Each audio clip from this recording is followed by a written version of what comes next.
আল্লাহ রাব্বুল আলামিনের তাওহীদের সাথে শিরকের সংমিশ্রণ, অর্থাৎ শিরক মুক্ত সমাজ ব্যবস্থার জায়গায় সমাজের সর্বক্ষেত্রে শিরকের সয়লাভ, এটা হলো আইয়ামে জাহেলিয়াতের প্রথম বৈশিষ্ট্য। আশা করব আমরা বিষয়গুলো মুখস্থ করে ফেলার চেষ্টা করবো ইনশাআল্লাহ। দ্বিতীয় বিষয়টি হচ্ছে আইয়ামে জাহেলিয়াত এই কারণে আইয়ামে জাহেলিয়াত যে সেখানে অর্থ ব্যবস্থার মধ্যে মৌলিক চালিকা শক্তি ছিল রিবা বা সুদ।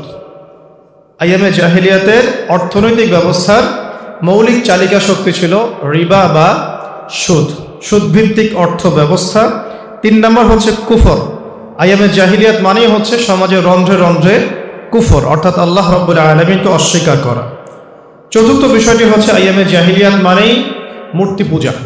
আইয়ামে জাহিলিয়াত মানে মূর্তি পূজা। কোনো কোনো ক্ষেত্রে এটা কবর পূজা বা মৃত মানুষের পূজা, নক্ষত্রের পূজা, চন্দ্রের পূজা বা প্রকৃতি পূজার রূপেও ছিল, কিন্তু মূল শেপটা ছিল মূর্তি পূজা। এরপর একটা ছিল ওয়াসিলা পূজা, ওসিলা বা মাধ্যম পূজা করা। আরেকটা সমস্যা ছিল মাদকদ্রব্যের ব্যাপক সয়লাভ, মাদকদ্রব্যের ব্যাপক সয়লাভ। আইয়ামে জাহিলিয়াতে মাদকদ্রব্যের ব্যাপক সয়লাভ ছিল মক্কার সেই জাহিলি যুগের মধ্যে। এর পাশাপাশি ছিল নারী জাতির অবমাননা, নারী জাতির অবমাননা। এর পাশাপাশি ছিল গোত্রীয় হানাহানি। গোত্রীয় হানাহানি প্রকট আকার ধারণ করেছিল আইয়ামে জাহিলিয়াতের সময়। এর পাশাপাশি ছিল মানব রচিত তন্ত্রমন্ত্র। আল্লাহ পাকের ঐশী গ্রন্থগুলোকে বাদ দিয়ে সমাজ, অর্থ এবং রাষ্ট্র, ক্ষুদ্র পরিসরে রাষ্ট্র পরিচালিত হতো মানব রচিত তন্ত্রমন্ত্র দিয়ে। সেখানে আল্লাহ রাব্বুল আলামিনের ওহীর কোনো মূল্য ছিল না। এর পাশাপাশি ছিল ইসলাম ফোবিয়া, অর্থাৎ আল্লাহ পাকের একত্ববাদ, তাওহীদ, রিসালাত এবং ইসলাম এগুলোর বিরুদ্ধে এমন কোনো তৎপরতা নাই যা আইয়ামে জাহেলিয়াতে চালানো হয় না। এর পাশাপাশি ছিল ইসলামপন্থীদের উপরে ব্যাপক জুলুম, নির্যাতন, নিপীড়ন, যেটার দৃষ্টান্ত আপনারা সিরাতের মধ্যে পড়েছেন। আমি আশা করি আপনারা সবাই সিরাত পড়েছেন। আর দুটা মৌলিক বিষয় ছিল রাসূল সাল্লাল্লাহু আলাইহি ওয়াসাল্লামকে ব্যক্তিগতভাবে আক্রমণ করা, কথা দিয়ে, গালি দিয়ে, সম্মানহানি করে, তাকে বয়কট করে ইত্যাদি বিভিন্নভাবে নবী সাল্লাল্লাহু আলাইহি ওয়াসাল্লামকে, তার পবিত্র চরিত্রকে এবং ব্যক্তিত্বকে আঘাত করা হয়েছে বারংবার আইয়ামে জাহিলিয়াতে। এবং সর্বশেষ মুসলিমদেরকে সমাজ থেকে বয়কট করা হয়েছিল আইয়ামে জাহিলিয়াতে। এই মৌলিক পয়েন্টগুলোর সাথে যদি আমরা আজকের বিশ্বটাকে মেলাই, তাহলে দেখুন খুব সংক্ষিপ্ত আকারে যদি আমি আলোচনা করতে চাই প্রথম পয়েন্টটা নিয়ে, যে শিরক। আজকের বিশ্বের দিকে যদি আপনি তাকান, এবং তাকাতে হবে অবশ্যই ভিতরের চোখ দিয়ে, শুধু বাইরের চোখ দিয়ে নয়। আমি যখনই বলছি যে আপনি বিশ্বটাকে দেখুন, রাষ্ট্রকে দেখুন, অর্থ ব্যবস্থাকে দেখুন, আপনি আজকে সমাজ ব্যবস্থাকে দেখুন, এই দেখা বলতে আমি কখনোই বোঝাচ্ছি না যে আপনি বাহিরের চোখ দিয়ে দেখবেন। বাহিরের চোখ দিয়ে দেখলে দেখবেন সব কিছু ঠিক আছে, কোনো সমস্যা নাই। কিন্তু যদি আপনি ভিতরের চোখ দিয়ে দেখতে শেখেন, যেভাবে দেখেছেন খিদির আলাইহিস সালাম, যখন মুসা আলাইহিস সালাম বুঝতে পারছিলেন না যে কেন নৌকা ফুটা করা হয়েছে, যখন মুসা আলাইহিস সালাম বুঝতে পারছিলেন না যে কেন এই ছোট বাচ্চাটাকে হত্যা করা হলো, যখন মুসা আলাইহিস সালাম বুঝতে পারেন নাই যে কেন এই দেয়ালটাকে আবার নির্মাণ করা হলো, অথচ সেই গ্রামের মানুষ আমাদের মেহমানদারিয়ে করে নাই, তখন খিদির আলাইহিস সালাম ঠিকই বুঝেছেন যে ওই নৌকা ফুটা না করলে জলদস্যু নৌকা নিয়ে যাবে, ওই বাচ্চাকে হত্যা না করলে সেই বাচ্চা বড় হয়ে একটা কাফের হবে, তার পিতা মাতাকেও কুফরির মধ্যে নিয়ে যাবে। আর ওই দেয়ালের নিচে আছে 2 এতিম বাচ্চার পৈতৃক রেখে যাওয়া সম্পত্তি, যেগুলো দেয়াল নির্মাণ না করা হলে মানুষ নিয়ে চলে যেত। অর্থাৎ বাহ্যিক চোখ দিয়ে সবসময় সত্য মিথ্যাকে বোঝার সুযোগ নাই, কখনো কখনো অভ্যন্তরীণ চোখকে কাজে লাগাতে হয়। আর সেটাকে আমরা ইসলামের পরিভাষায় বলি বাসীরা বা দূরদর্শিতা, বা আল্লাহ পাকের নূর এবং মারেফতের আলোকে সমাজ, বিশ্ব, রাষ্ট্র, অর্থনীতিকে চিনতে শেখা। এই বিষয়টাই আমি নিসবত করছি আপনাদের সাথে, যে আপনারা যদি একটু বর্তমান বিশ্বকে দেখেন, অর্থাৎ ভিতরের চোখ দিয়ে দেখেন, তাহলে দেখবেন বিশ্ব ব্যবস্থার কেন্দ্রীয় শক্তি হচ্ছে এখন জায়নিস্টরা। এই বিশ্ব ব্যবস্থার কেন্দ্রীয় শক্তি হচ্ছে এখন জায়নিস্টরা। এই জায়নিস্ট বলতে আমরা বুঝাই এবং খ্রিস্টান একটা সভ্যতাকে, যারা বেসিক্যালি শাসন কায়েম করার জন্য পুরো বিশ্ববাসীকে আল্লাহ পাকের ইবাদত থেকে দূরে সরিয়ে গায়রুল্লাহর ইবাদতের দিকে নিসবত করার চেষ্টা করছে। এবং তাদের একটা ওপেন মিশন হচ্ছে they want to rule the world. তারা এই পুরো বিশ্বকে শাসন করতে চায়। এই শাসন করার নিমিত্তে তারা সর্বপ্রথম রাজনৈতিক অঙ্গনে বিভিন্ন শিরকি আকীদা ঢুকিয়ে দিয়েছে এবং বিভিন্ন শিরকি মতবাদ তারা রাজনৈতিক অঙ্গনে প্রতিষ্ঠা করেছে।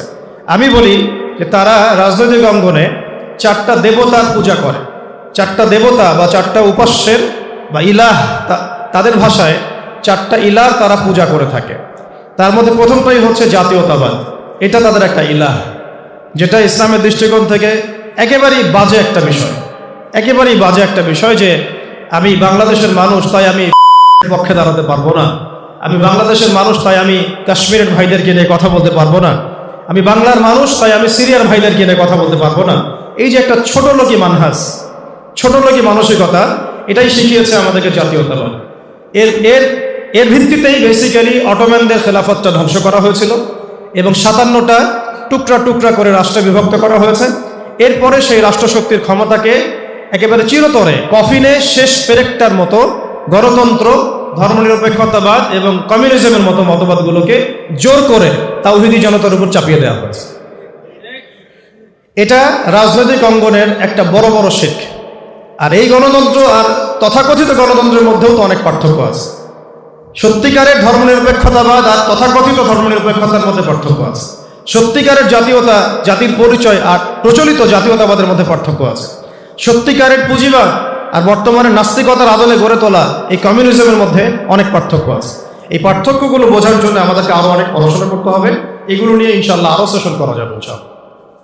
শুধু এতটুকু বলছি, বর্তমান বিশ্ব ব্যবস্থার রাজনৈতিক অঙ্গনে শিরকের সয়লাব আছে, যেটা বোঝার জন্য আপনার বাহ্যিক দৃষ্টি যথেষ্ট নয়, অভ্যন্তরীণ চোখটাকে খুলতে হবে। আমরা যদি একটা পার্লামেন্টের মধ্যে ভোটাভুটি করি যে মাদক দ্রব্যকে আমরা লাইসেন্স দিব কি দিব না, বেশিরভাগ মানুষ যদি রায় দেয় হ্যাঁ লাইসেন্স দেওয়া যায়, এটা ভালো কাজ, তাহলে আল্লাহর জমিনে আল্লাহ বিরোধী এই আইনটা বাস্তবায়ন হয়ে যাবে। যদি আমরা পার্লামেন্টে ভোটাভুটি করি রিবা বা সুদভিত্তিক ব্যাংকিং ব্যবস্থা আমরা চালু রাখবো কি রাখবো না, দেখবেন বেশিরভাগ মানুষ যদি রায় দেয় হ্যাঁ রাখা যায়, কোনো সমস্যা নাই, বিশ্ব এখন সুদের মধ্যে এগিয়ে যাচ্ছে, তাহলে সুদটাকে তাওহীদি জনতার উপরে চাপিয়ে দেওয়া হবে।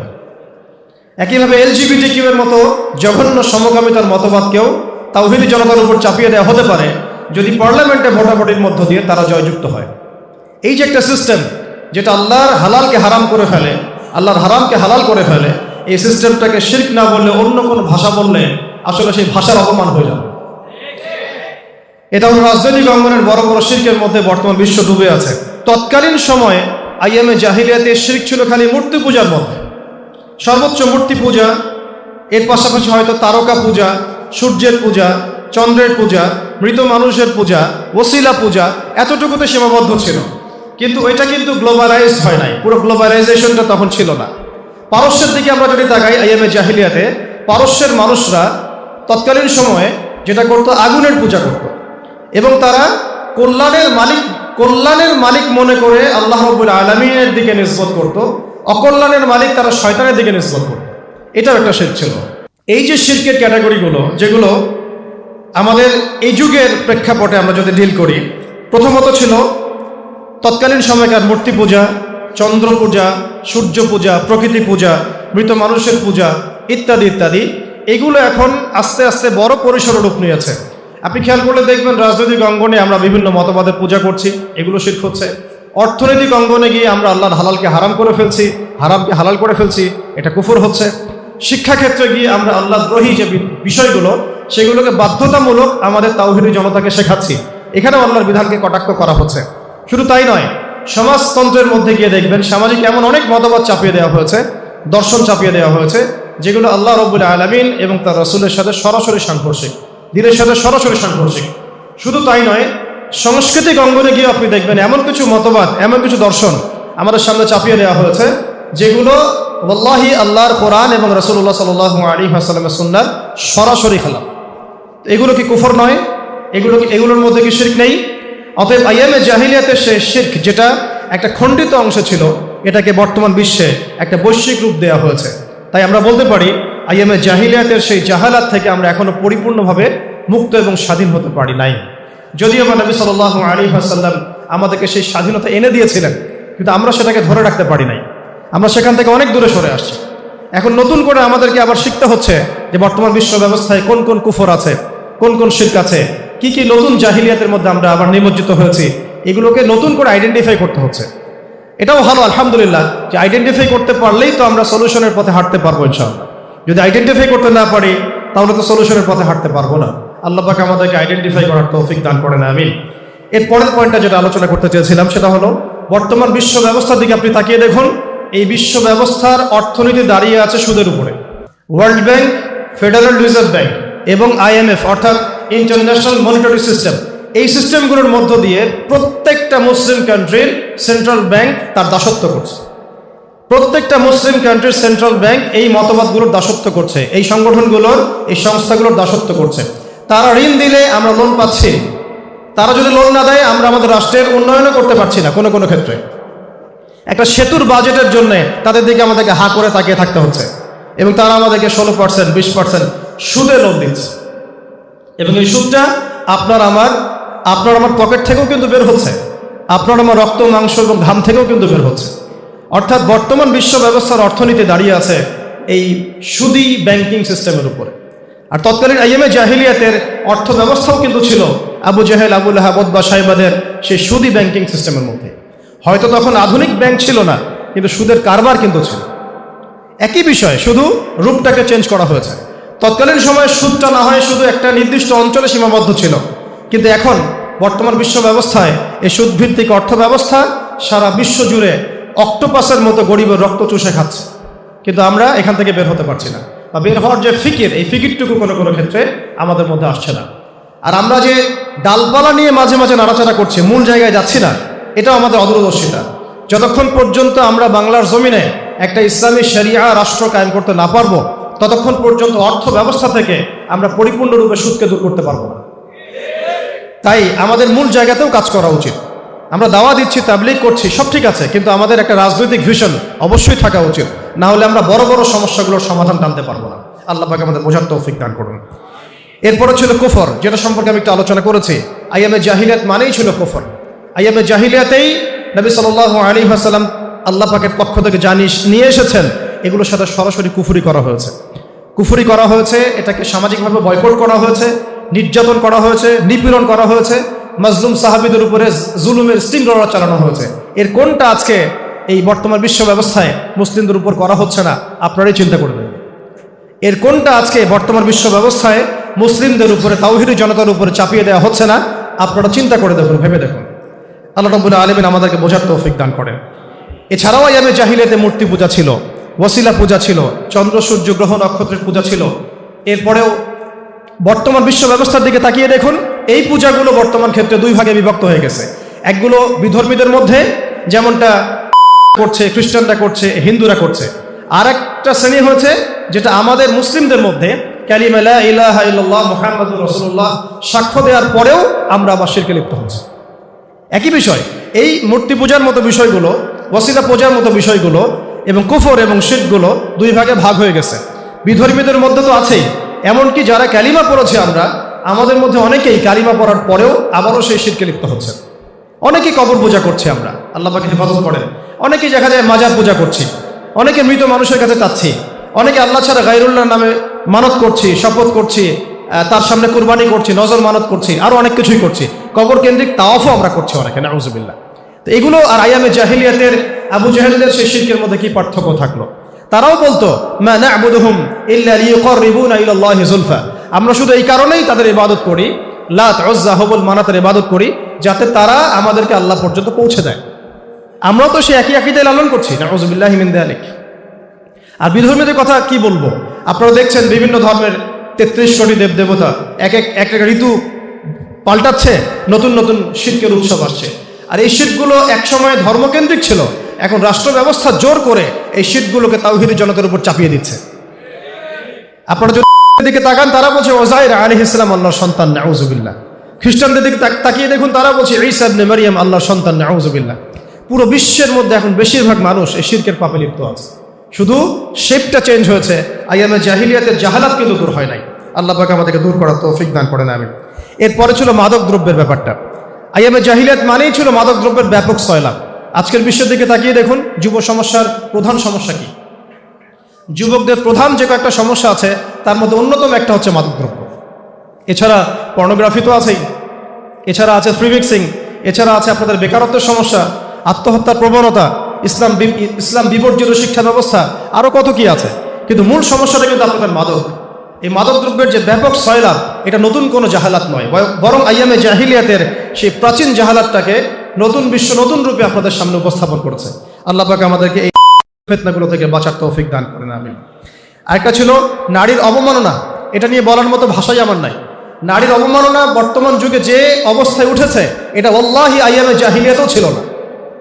আইয়ামে জাহিলিয়াতেও এইভাবে নারীকে অবমাননা করা হয় নাই যা বর্তমান বিশ্বে করা হচ্ছে, নারীবাদের নামে, প্রগতির নামে এবং সুশীলপনার নামে, প্রগতিশীলতার নামে এবং নারী উন্নয়নের নামে নারীবাদীরা আজকে নারীদেরকে যেভাবে হেয় প্রতিপন্ন করছে, এটা আইয়ামে জাহিলিয়াতেও কখনো করা হয় নাই। এটা বাস্তব, এটা কোনো আবেগের কথা নয়। একটা মেয়ে এখন রাস্তায় সিকিউর না, বাসে সিকিউর না, অটোর মধ্যে সিকিউর না, সে বিমানের সিকিউর না, ইভেন সে রাস্তায় চলাফেরা করার ক্ষেত্রেও ইনসিকিউরিটি ফিল করে। এবং ধর্ষণের হার যে পরিমাণে বেড়েছে, নারী নির্যাতন যে পরিমাণে বেড়েছে, বিবাহ বহির্ভূত জেনার সম্পর্ক যেভাবে বেড়েছে, নারীর দেহটাকে পণ্য বানানোর যে বাণিজ্যিক প্রক্রিয়া এটা যেভাবে বেড়েছে, এটা আইয়ামে জাহিলিয়াতেও কখনো ছিল। আইয়ামে জাহিলিয়াতের যে পোশাক, সেটাও শালীন পোশাক ছিল বর্তমান পোশাকের চাইতে। এখন তো মেয়েদের পোশাক পরানো হচ্ছে, মেয়েদেরকে ছেলেদের পোশাক পরানো হচ্ছে। একটা মেয়ে স্বাধীনভাবে তার যে ধর্ম পালনের স্বাধীনতা, বোরখা পরবে, এর উপরেও আমরা দেখেছি বিগত 10 বছর ফ্যাসিস্টরা জুলুম করে তাদের শক্তিকে কাজে লাগিয়ে পরীক্ষার হল থেকে তাদেরকে বের করে দিয়েছে। এদিকে মেয়েদেরকে নগ্ন করে কসমেটিক্সের দোকান দেওয়া, ফ্যাশন শো করা, বিউটি কন্টেস্ট করা, ফিল্ম ইন্ডাস্ট্রির মধ্যে নিয়ে আসা, এবং এগুলো হচ্ছে জায়েজভাবে জেনাকে সমাজের সামনে প্রমোট করা হয়েছে।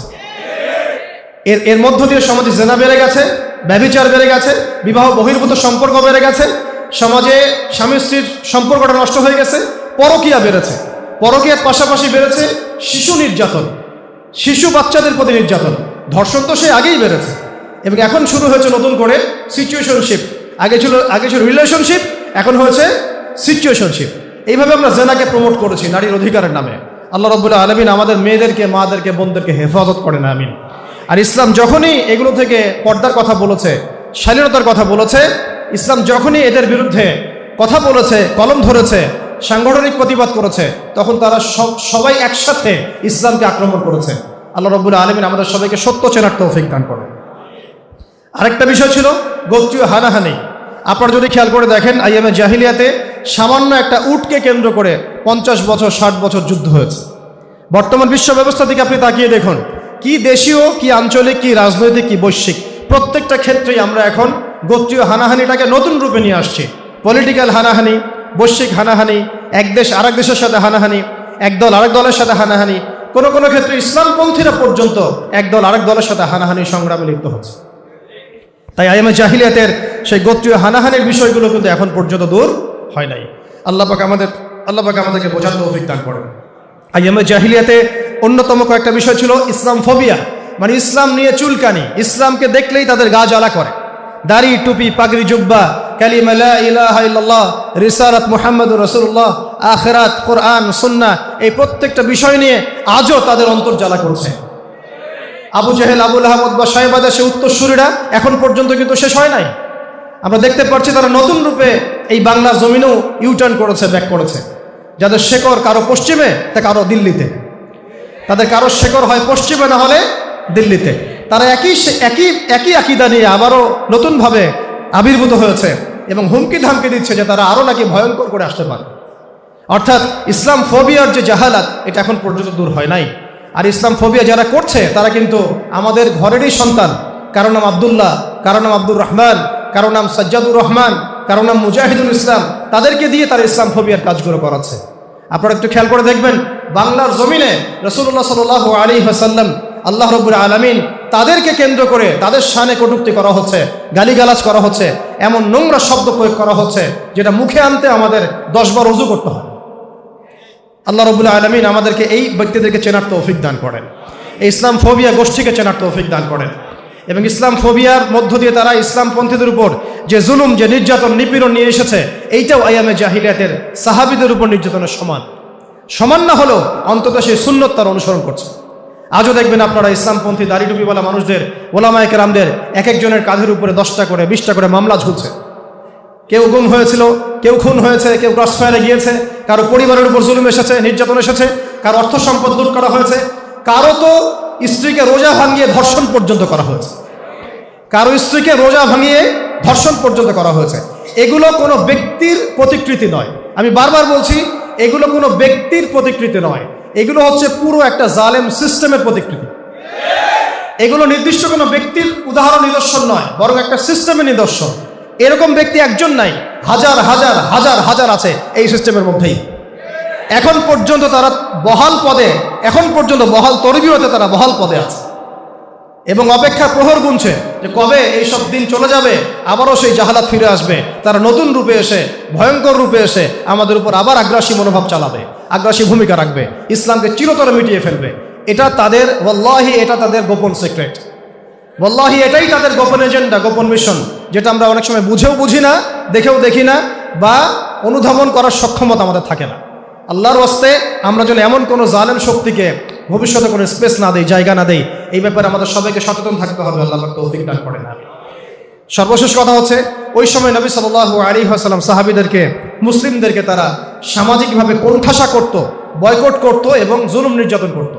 এই কয়েকটা পয়েন্ট যদি আপনি মিলিয়ে নেন তাহলে দেখবেন এই শিরক, এই রিবা, এই কুফর, মূর্তি পূজা বা ওসিলা পূজা, অথবা এই মাদক বা নারীর অবমাননা বা গোত্রীয় হারাহারি বা মানব রচিত তন্ত্রমন্ত্র, অথবা আপনি ইসলাম ফোবিয়া, ইসলামপন্থীদের উপর জুলুম নির্যাতন, রসুলকে গালিগালাজ করা, মুসলিমদেরকে বয়কট করা, এর কোনো জাহালাত বর্তমান বিশ্বে দূর হয় নাই, বর্তমান রাষ্ট্রে দূর হয় নাই, আমাদের সমাজেও দূর হয় না। তাই এগুলোকে যদি চিরতরে দূর করতে চাই তাহলে আমাদের উচিত হবে নবী সাল্লাল্লাহু আলাইহি ওয়াসাল্লামের পবিত্র সিরাত অনুযায়ী আমাদের পথ চলা। এখন কিভাবে আমরা সিরাত অনুযায়ী পথ চলব, কিভাবে ধাপে ধাপে আমরা ওহীর জ্ঞানে আলোকিত হব, কিভাবে আমরা সমাজ বিনির্মাণ করব, কিভাবে দাওয়াত দিব, কিভাবে তাবলীগ করব, কিভাবে ঐক্যবদ্ধ হব, প্রয়োজনে কিভাবে জুলুম সহ্য করব, হিজরত করব, প্রয়োজনে কিভাবে মদিনা রাষ্ট্র কায়েম করব, প্রয়োজনে কিভাবে গজওয়া সারিয়ায় শরীক হব, প্রয়োজনে কিভাবে আবার মক্কা বিজয়ের সেই মিশনে লিপ্ত হব, নিজেদেরকে আত্মনিয়োগ করব, এই প্রত্যেকটা প্রসেস বোঝার জন্যে আজকের এই সিরাত সম্মেলন।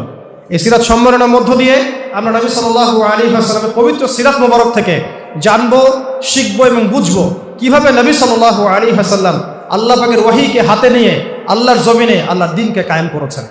এটা জানতে হবে না ভাই? জানার দরকার আছে না?